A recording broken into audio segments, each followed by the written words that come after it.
Good morning, my dear students.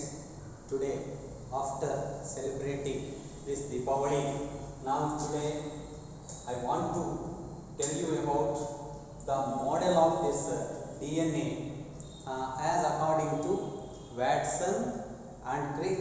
We understood that actually DNA is a double helical model and it is made with two polynucleotide chains. We know the components of the DNA will be such that it is basically composed with the three components. As we remember, the one is called the pentose sugar, another one is called as the nitrogen bases, and third one is called the phosphoric acid ಅಥವಾ phosphate ಅಂತೇಳಿ ನಾವು ಹೇಳ್ತೀವಿ. So ಈ ಒಂದು pentose sugar ಅಲ್ಲಿ ರೈಬೋಸಿಕ್ deoxyribose ಅಂತ ಹೇಳಿರುತ್ತೆ. So ಇದರಲ್ಲಿ one oxygen is absent in deoxyribose sugar in the position called second carbon atom ಅಂತ ಹೇಳಿ ನಾವು ಹೈಲೈಟ್ ಮಾಡಬಹುದು. ಇಷ್ಟಾದ್ಮೇಲೆ ಈ ಒಂದು ಪೆಂಟೋಸ್ ಶುಗರ್ ನೈಟ್ರೋಜನ್ ಬೇಸಸ್ ಅಲ್ಲಿ ಪ್ಯೂರೈನ್ಸ್ ಮತ್ತು ಪಿರಿಮಿಡಿನ್ಸ್ ಇರೋದನ್ನು ನಾವು ಅರ್ಥ ಮಾಡ್ಕೊಂಡಿದ್ದೀವಿ. ಮತ್ತು ಫಾಸ್ಫೇಟ್ ಅನ್ನೋದು H3PO4. ಈ ಒಂದು ಫಾಸ್ಫೇಟ್ ಮಾಲಿಕ್ಯೂಲ್ ಇದೆ ಅನ್ನೋ ಒಂದೇ ಕಾರಣಕ್ಕೆ DNA ಅಸಿಡಿಕ್ ನೇಚರ್ ಇದೆ ಅನ್ನೋದನ್ನು ನಾವಿಲ್ಲಿ ಅರ್ಥ ಮಾಡ್ಕೋಬೇಕಾಗಿರುವಂಥದ್ದು. ಸೊ ಮೊನ್ನೆ ದಿವಸ ನಾನು ಫ್ರಾಂಕ್ಲಿನ್ ಅಂಡ್ ವಿಲ್ಕಿನ್ಸ್ ಅವರ ಎಕ್ಸ್ರೇ ಡಿಫರಾಕ್ಷನ್ ಬಗ್ಗೆ ನಾನು ಸ್ವಲ್ಪ ಹೈಲೈಟ್ ಮಾಡಿದೆ. ಅದರ ಒಂದು ಡೇಟಾವನ್ನು ತಗೊಂಡು ಜೇಮ್ಸ್ ವ್ಯಾಟ್ಸನ್ ಅಂಡ್ ಕ್ರಿಕ್ ಅನ್ನ ಇಬ್ಬರು ವಿಜ್ಞಾನಿಗಳು in the year 1953 they proposed one model regarding the DNA double helical model ಅಂತ ಕರೆದು ಅದು 100% ಪರ್ಫೆಕ್ಟ್ ಡಬಲ್ ಹೆಲಿಕಲ್ ಮಾಡೆಲ್ ಆಗಿರುವಂಥದ್ದು. ಸೊ ಇದರಲ್ಲಿ 2 ಹೆಲಿಕ್ಸ್ ಇರುವಂಥದ್ದು. ಅದರಲ್ಲಿ ಏನಿದೆ ಅಂತ ಹೇಳಿದರೆ it includes all the 3 components of the DNA. So nitrogen basis ಇದೆ, ಆಮೇಲೆ ಪೆಂಟೋಸ್ ಶುಗರ್ ಇದೆ, apart from that the phosphate molecule. Remember, so ಇಲ್ಲಿ ಈ ಒಂದು double helical model of this DNA ಏನಿದೆ, ಸೊ ಈ ರೀತಿಯಾದಂಥ ಒಂದು ಸ್ಟ್ರಕ್ಚರ್ ಅಲ್ಲಿ ನಾವಿಲ್ಲಿ ಹೇಳ್ತೀವಿ ಮಧ್ಯದಲ್ಲಿ nitrogen base. For example adenine ಇದ್ರೆ ಥೈಮಿನ್, ಗ್ವಾನೈನ್ ಇದ್ರೆ ಸೈಟೋಸಿನ್ ಅಂತೇಳಿ. ಸೊ ಈ ಅಡಿನೈನ್, ಥೈಮಿನ್, ಗ್ವಾನೈನ್, ಸೈಟೋಸಿನ್ ಇವೆಲ್ಲ ಏನಿದೆ, these are all add together by that is the 2 hydrogen bonds ಇಲ್ಲಿ. ಸೊ ಇದು ಗ್ವಾನೈನ್ ಸೈಟೋಸಿನ್ ಏನಿದೆ ವಿತ್ 3 ಹೈಡ್ರೋಜನ್ ಬಾಂಡ್ಸ್. ಸೊ ಹೀಗೆ 2 ಹೈಡ್ರೋಜನ್ ಬಾಂಡ್ಸ್ ಮತ್ತು 3 ಹೈಡ್ರೋಜನ್ ಬಾಂಡ್ಸ್ ಏನಿದೆ, they are going to head together these that is the nitrogen bases. Adenine, purine ಇದು pyrimidic, so thymine. ಅದೇ ರೀತಿ guanine, adenine, guanine, purines, thymine, cytosine, pyrimidics. ಇಲ್ಲಿ complementary base peer ಆಗ್ತಾ ಇರಲಿಕ್ಕೆ main reason ಏನಿದೆ ಅಂತಂದ್ರೆ ಚಾರ್ಗಾಫ್ base peer rule ಈಕ್ವಿಲೆನ್ಸ್ ಅನ್ನೋದನ್ನು ನೀವು ಯಾವತ್ತೂ ಮರೆಯುವ ಹಾಗಿಲ್ಲ. ಸೊ ಚಾರ್ಗಾಫ್ ಅವರು ಹೇಳ್ತಾರೆ, ಸೊ ಎಷ್ಟು ಪ್ಯೂರೈನ್ಸ್ ಇದೆಯೋ ಅಷ್ಟೇ ಸಂಖ್ಯೆಯಲ್ಲಿ ಪಿರಿಮಿಡಿನ್ಸ್ ಇದೆ. ಫಾರ್ ಎಕ್ಸಾಂಪಲ್ ಅಡಿನೈನ್ ಎಷ್ಟಿದೆಯೋ ಥೈಮಿನ್ ಅಷ್ಟೇ ಇದೆ. ಅದೇ ರೀತಿಯಲ್ಲಿ ಗ್ವಾನೈನ್ ಎಷ್ಟಿರುತ್ತೋ ಸೈಟೋಸಿನ್ ಅಷ್ಟೇ ಇರುತ್ತೆ. ಹಾಗಾಗಿ they are going to form a complementary base pair ಅಂತ ಹೇಳಿದರು. ಸೊ ಹಾಗಾಗಿ ಈ ಒಂದು ಫಾರ್ಮುಲಾವನ್ನು ನಾವಿಲ್ಲಿ ಅಪ್ಲೈ ಮಾಡಬೇಕಾದಂಥದ್ದು.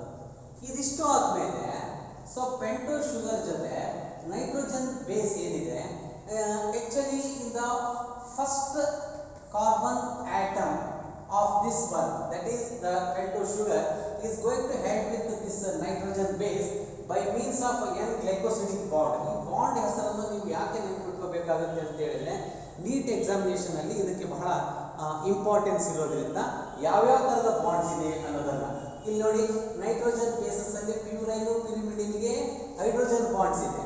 ಅದೇ ರೀತಿ nitrogen base is going to make a bond link with this pentose sugar by means of n glycosidic bond. ಇದನ್ನು ನಾನು ಇಲ್ಲಿ ಬರೆದಿರ್ತೀನಿ, ನೀವು ನೆನಪಿಟ್ಕೋಬೇಕು. n glycosidic bond ಹೆಸರನ್ನು ನೀವು ನೆನಪಿಟ್ಕೊಳ್ಳಿ.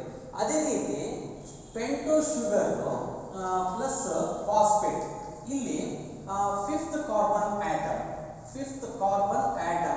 of this ribose sugar is going to head with this phosphate bond by means of diester bond. ನಾನು ಇದನ್ನ ಬಹಳ stress ಮಾಡಿ ಹೇಳ್ತಾ ಇದ್ದೀನಿ, ನೆನ್ಪಿಟ್ಕೊಳ್ಳಿ. 3 ಥರದ ಬಾಂಡ್ಸ್ ಅನ್ನ ನೀವು ಕಂಪಲ್ಸರಿಯಾಗಿ ನೆನ್ಪಿಟ್ಕೋಬೇಕು ಎಕ್ಸಾಮ್ ದೃಷ್ಟಿಯಿಂದ, ನೀಟ್ ಪಾಯಿಂಟ್ ಆಫ್ ವ್ಯೂ. ಹೇಗೆ ಅಂತ ಹೇಳಿದ್ರೆ ಈಗ ಎರಡು ನೈಟ್ರೋಜನ್ ಬೇಸ್ಗಳ ಮಧ್ಯೆ ಇರುವಂತ ಬಾಂಡ್ ಅನ್ನ ಹೈಡ್ರೋಜನ್ ಬಾಂಡ್ ಅಂತ ಹೇಳಿ ಕರೆದಿದ್ದೀವಿ.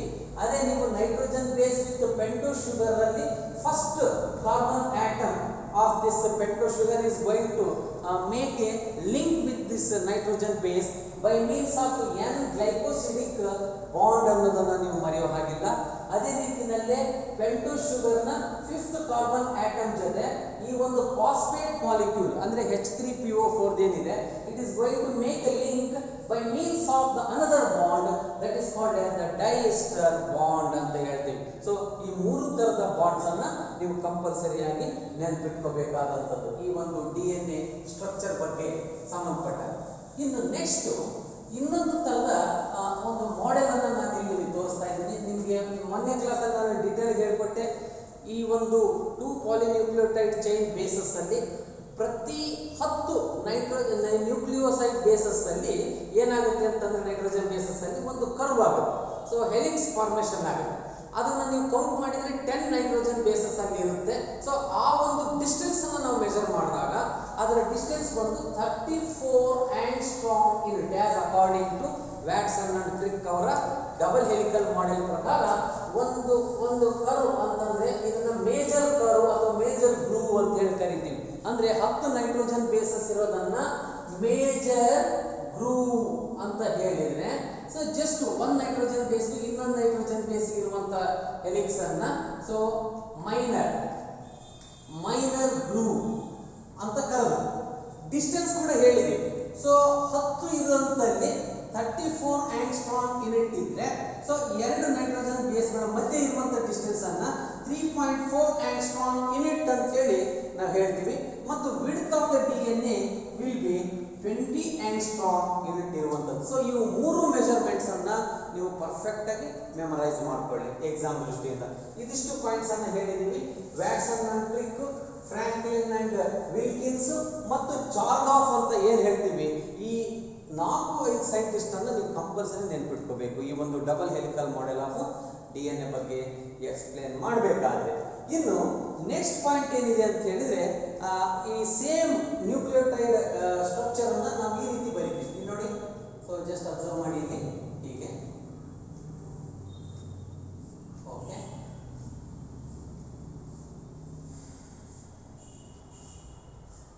ಇದು ಅಡಿನೈನ್ ಅಂತ ತಿಳ್ಕೊಂಡ್ರೆ ಥೈಮಿನ್ 2 ಹೈಡ್ರೋಜನ್ ಬಾಂಡ್ ಇದೆ. ನಾನು 2HB ಅಂತ ಬರೆದಿರ್ತೀನಿ. 2 ಹೈಡ್ರೋಜನ್ ಬಾಂಡ್ಸ್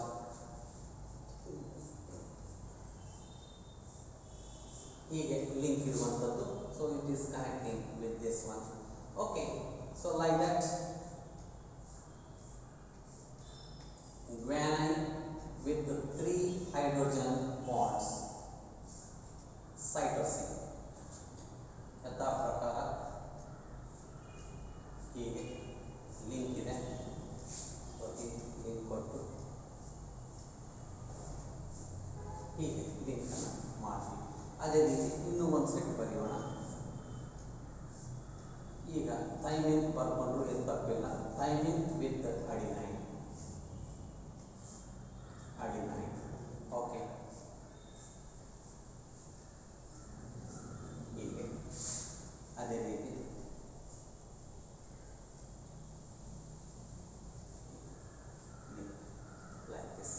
ಸೊ ನೋಡಿ, ಈಗ ಇದು ಏನಿದೆ ನೈಟ್ರೋಜನ್ ಬೇಸು, ಇದು ಪೆಂಟೋಸ್ ಶುಗರ್, ಇದು ಪೆಂಟೋಸ್ ಶುಗರ್ ಒಂದು ಇನ್ವರ್ಡ್ ಫಾರ್ಮ್, ಇದು upward form. Pentose sugar nitrogen bases. So ಹೀಗೆ. ಸೊ ಇನ್ನು ಒಂದು ಕಾಂಬಿನೇಷನ್ ಬರ್ಕೊಡೋಣ. ಸೊ ಈಗ ಇದನ್ನು ಸೈಟೋಸಿನ್ ತಗೊಳ್ಳಿ. ಸೊ ಇಲ್ಲಿ 3 ಹೈಡ್ರೋಜನ್ ಬಾಂಡ್ಸ್ ಇದೆ. So compulsory purines pyrimidines combination. ಇಲ್ಲಿ ಸೈಟೋಸಿನ್ ಇದೆ ಅಂತಂದರೆ it's quite natural, it will become guanine. So ಹೀಗೆ. ಓಕೆ, ಸೊ ಇದು pentose sugar connected. So actually ಇದನ್ನು ಮಧ್ಯಕ್ಕೆ ತೋರಿಸ್ಬೇಕು. ಈ ರೀತಿ ಕಾಂಬಿನೇಷನ್ ಮಧ್ಯದಲ್ಲಿ ಹಾಕಿ ಯಾವುದೇ ಕಾರಣಕ್ಕೂ ಎಡ್ಜಿಗೆ ತೋರಿಸಬಾರ್ದು. ಹೀಗೆ ಕನೆಕ್ಟ್ ಆಗುತ್ತೆ. ಸೊ ಇದು ಕೂಡ ಪೆಂಟೋಸ್ ಶುಗರ್. ರೈಟ್. ಸೊ ಇಲ್ಲಿ ಸ್ವಲ್ಪ ಇಲ್ಲಿ ಮುಂದೆ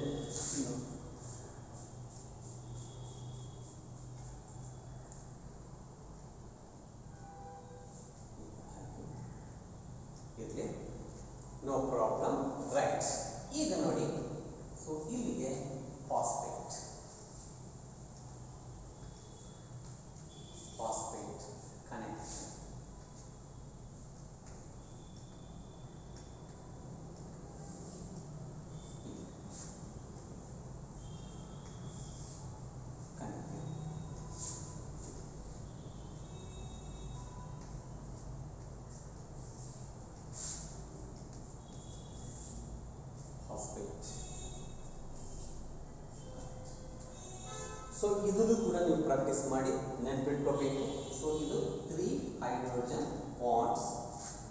ಇಲ್ಲಿ ಪೆಂಟೋಸ್ ಶುಗರ್ ವಿತ್ ಏನಿದೆ ನೈಟ್ರೋಜನ್ ಬೇಸ್, ಈ ಲಿಂಕ್ ಏನಿದೆ ಇದನ್ನು ನಾವು ಎನ್ ಗ್ಲೈಕೋಸಿಡಿಕ್ ಬಾಂಡ್ ಅಂತ ಹೇಳಿದ್ದೀವಿ.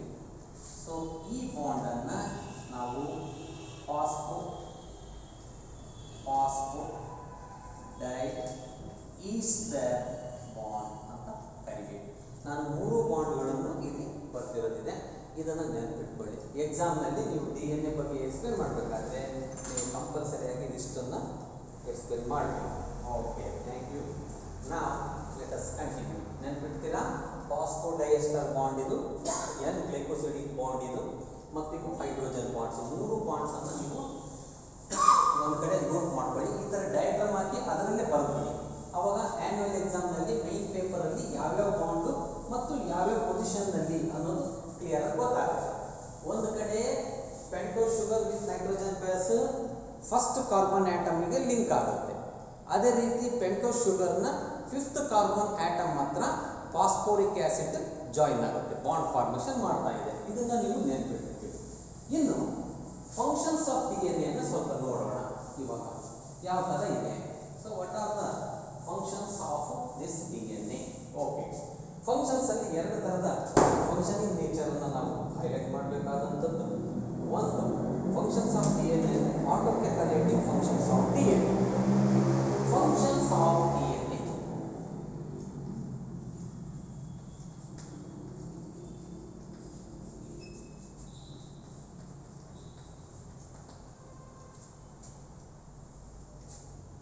DNA performs 2 types of functions.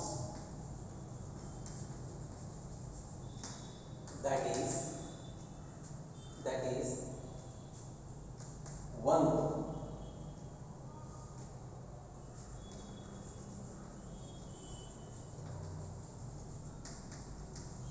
autocatalytic function.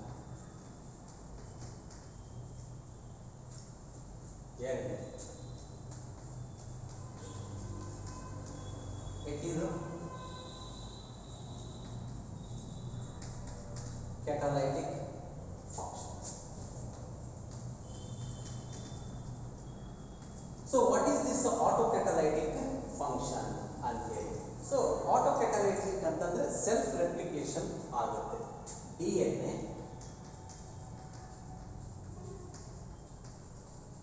undergoes self replication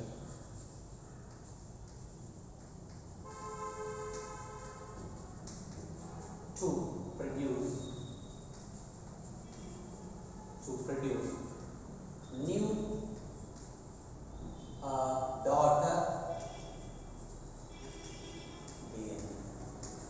To produce new daughter DNA ಅಂದ್ರೆ ಸೆಲ್ಫ್ ರೆಪ್ಲಿಕೇಟ್ ಆಗುವಂತ ಸ್ವಭಾವ DNA ಮಾಲಿಕ್ಯೂಲ್ ಇದೆ ಅನ್ನೋದು ಇಲ್ಲಿ ಗೊತ್ತಾಗ್ತಾ ಇದೆ. ಅದಕ್ಕೆ ಆಟೋಕ್ಯಾಟಲೈಟಿಕ್ ಅಂತ ಹೇಳಿದ್ರು. ಆಟೋ ಅಂದ್ರೆ ಸೆಲ್ಫ್ ಅಂತ, ತನ್ನಷ್ಟಕ್ಕೆ ತಾನೇ ರೆಪ್ಲಿಕೇಟ್ ಆಗುವಂತ ಒಂದು ಸ್ವಭಾವ DNA ಮಾಲಿಕ್ಯೂಲ್ ಇರೋದ್ರಿಂದ ಅದನ್ನು ನಾವು ಆಟೋಕ್ಯಾಟಲೈಟಿಕ್ ಫಂಕ್ಷನ್ ಆಫ್ DNA ಅಂತ ಕರೆದಿದ್ದೀವಿ.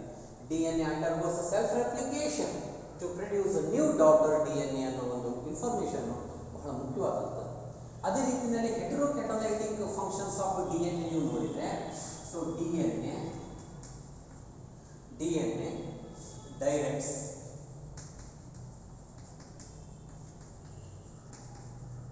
Protein synthesis. ನೋಡಿ ಎಷ್ಟು ಇಂಪಾರ್ಟೆಂಟ್ ಅನ್ನೋದನ್ನ. DNA directs protein synthesis. Major role ಏನಿದೆ DNA ಅಂತಂದ್ರೆ it take part completely in the synthesis of protein molecules. ಹಾಗಾಗಿ ಪ್ರೋಟೀನ್ ಸಿಂಥೆಸಿಸ್ ಅಲ್ಲಿ ಮೇಜರ್ ರೋಲ್ ಇದೆ DNA. Another functioning nature of this DNA ಅಂತ ಹೇಳಿದ್ರೆ, DNA produces RNA. RNA ಅಂತಂದ್ರೆ ribose nucleic acid. So RNA of different types. RNA different types. So that is actually it take part in producing messenger RNA mRNA ಅಂತ ಹೇಳಿ ಕರಿತೀವಿ. ಆಮೇಲೆ tRNA means transfer RNA. ಅದೇ ರೀತಿ rRNA. So ಇದನ್ನ ನಾವು ribosomal RNA ಅಂತ ಹೇಳಿ ಕರಿತೀವಿ. ಇಲ್ಲಿ ನೋಡ್ಕೊಳ್ಳಿ, ಪ್ರೋಟೀನ್ ಸಿಂಥಸಿಸ್ ಅಲ್ಲಿ ಮೆಸೆಂಜರ್ RNA ಕೂಡ ತುಂಬಾ ಅವಶ್ಯಕವಾಗಿ ಬೇಕು, ಟ್ರಾನ್ಸ್ಫರ್ RNA ಕೂಡ ಅಷ್ಟೇ ಮುಖ್ಯವಾದಂಥದ್ದು. ಅದೇ ರೀತಿ ribosomal RNA is also one of the important that is the RNA molecule. It is essentially required during the process of protein synthesis. ಹಾಗಾಗಿ ಈ ಒಂದು DNA ನೇಚರ್ ಏನಿದೆ, ಫಂಕ್ಷನ್ಸ್ ಆಫ್ DNA ನೀವು ತಗೊಂಡಾಗ DNA performs two types of functions. Among them, one is called autocatalytic function. In that one, DNA undergoes self-replication to produce new daughter DNA ಅಂತ ಹೇಳಿ ಕರಿತೀವಿ. ಅದೇ ರೀತಿ ಹೆಟೆರೋಕ್ಯಾಟಲೈಟಿಕ್ ಫಂಕ್ಷನ್ಸ್ ಅನ್ನು ನೋಡಿದಾಗ DNA ಡೈರೆಕ್ಟ್ಸ್ ಪ್ರೋಟೀನ್ ಸಿಂಥಸಿಸ್ ಅನ್ನೋದು ಒಂದು ಇಂಪಾರ್ಟೆಂಟ್ ಪಾಯಿಂಟ್. ಅದೇ ರೀತಿ DNA produces RNA of different types, namely ಒಂದು mRNA ಆಗಿರ್ಬೋದು, another one is called as the transfer RNA, or else another one is called as the ribosomal RNA molecule. So ಹೀಗೆ ಈ ಮೂರು ತರದ RNAಗಳನ್ನು DNA ಪ್ರೊಡ್ಯೂಸ್ ಮಾಡುತ್ತೆ, ಮತ್ತು ಇವು ಮೂರು ಕೂಡ all three type of RNA molecules are involved in the very process of protein synthesis ಅನ್ನೋದು ತುಂಬಾ ಮುಖ್ಯವಾದಂಥ ಅಂಶ. ಸೊ ಇನ್ನು ನೆಕ್ಸ್ಟ್ ಪಾಯಿಂಟ್ ಸೆಂಟ್ರಲ್ ಡೋಗ್ಮಾ ಅಂತ ಬರುತ್ತೆ. Next point, what is this central dogma? ನೀವು ಪ್ರೀವಿಯಸ್ ಇಯರ್ ಕ್ವಶನ್ ಪೇಪರ್ಸ್ ಅನ್ನ observe ಮಾಡಿ ನೋಡಿದ್ರೆ ನಿಮಗೆ ಇಲ್ಲಿ ಕೆಲವು ಕ್ವಶನ್ಸ್ ಅರೈಸ್ ಆಗಿರೋದು ಗೊತ್ತಾಗ್ತಾ ಇದೆ. ಅದರಲ್ಲಿ ಒಂದು ವಾಟ್ ಈಸ್ ಸೆಂಟ್ರಲ್ ಡೋಗ್ಮಾ ಅಂತ ಒಂದು ಮಾರ್ಕ್ಸ್ ಕ್ವಶನ್ ಕೇಳಿರೋದನ್ನ ನೋಡ್ಬೋದು. So what is central dogma? Just let us try to define the term called what is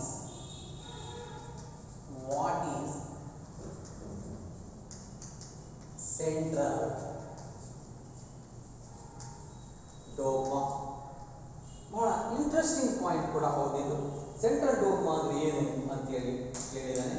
so ಇದಕ್ಕೆ ಯಾವ ರೀತಿ ಆನ್ಸರ್ ಮಾಡ್ಬೋದು ಅಂತ ಹೇಳಿದ್ರೆ, central dogma it is nothing but ನಾವೇನು ಹೇಳ್ಬೋದು, ಪ್ರೋಟೀನ್ ಸಿಂಥಸಿಸ್ನಲ್ಲೇ ಬರುತ್ತೆ ಇದು ಕೂಡ ಸೆಂಟ್ರಲ್ ಡೋಗ್ಮಾ ಅನ್ನೋದು. What is central dogma? One marks question. It is the one way flow of